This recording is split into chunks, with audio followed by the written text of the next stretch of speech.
समीक्षक साहब सुन लीजिए, ईसाइयों की किताबों में क्या लिखा है। और स्वर्ग में ईश्वर का मंदिर खोला गया और उसके नियम का संदूक उसके मंदिर में दिखाई दिया। अब बताओ भला, स्वर्ग में जो मंदिर है सो हर समय बंद रहता होगा, कभी कभी खोला जाता होगा। क्या परमेश्वर का भी मंदिर हो सकता है? जो वेदोक्त परमात्मा सर्वव्यापक है, उसका कोई भी मंदिर नहीं हो सकता।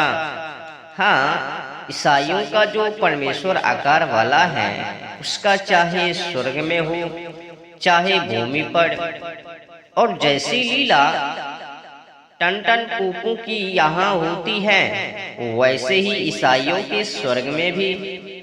और नियम का संदूक भी कभी कभी ईसाई लोग देखते होंगे, उससे ना जाने क्या प्रयोजन सिद्ध करते हैं। सच तो यह है कि ये सब बातें मनुष्य को भुलाने की है। अब देखिए, पोप लीला जी की एक बात और। अब क्या लिखा है वो भी सुन लीजिए आगे। एक बड़ा आश्चर्य स्वर्ग में दिखाई दिया, अर्थात एक स्त्री जो सूर्य पहने हैं और चांद उसके पांव तले हैं, और उसके सिर पर 12 तारों का मुकुट है, और वह गर्भवती होकर के चिल्लाती है, क्योंकि प्रसव की पीड़ उसे लगी है, और वह जन्मे को पीड़ित है। और दूसरा आश्चर्य स्वर्ग में दिखाई दिया, देखो एक बड़ा लाल अजगर है, जिसके 7 सिर और 10 सींग हैं, और उसके सिरों पर 7 राज मुकुट है, और उसकी पूंछ ने आकाश के तारों की 1/3 को खींच के उन्हें पृथ्वी पर डाला। समीक्षक साहब, अब देखिए पोप जी का लीला।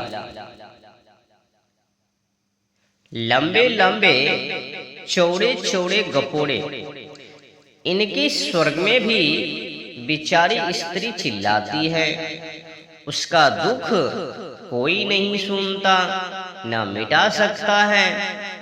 और उस अजगर का पूंछ कितना बड़ा था, जिसने तारों की 1/3 पृथ्वी पर डाले। भला पृथ्वी तो छोटी है और तारे बड़े बड़े भी लोग हैं, इस पृथ्वी पर एक भी नहीं समा सकता। किंतु यहाँ यही अनुमान करना चाहिए कि ये तारे की 1/3 इस बात के लिखने वाले के घर पर गिरे होंगे। और इस अजगर की पूंछ इतनी बड़ी थी, जिससे सब तारों की 1/3 लपेटकर भूमि पर गिरा दी, वह अजगर भी उसी के घर में रहता होगा।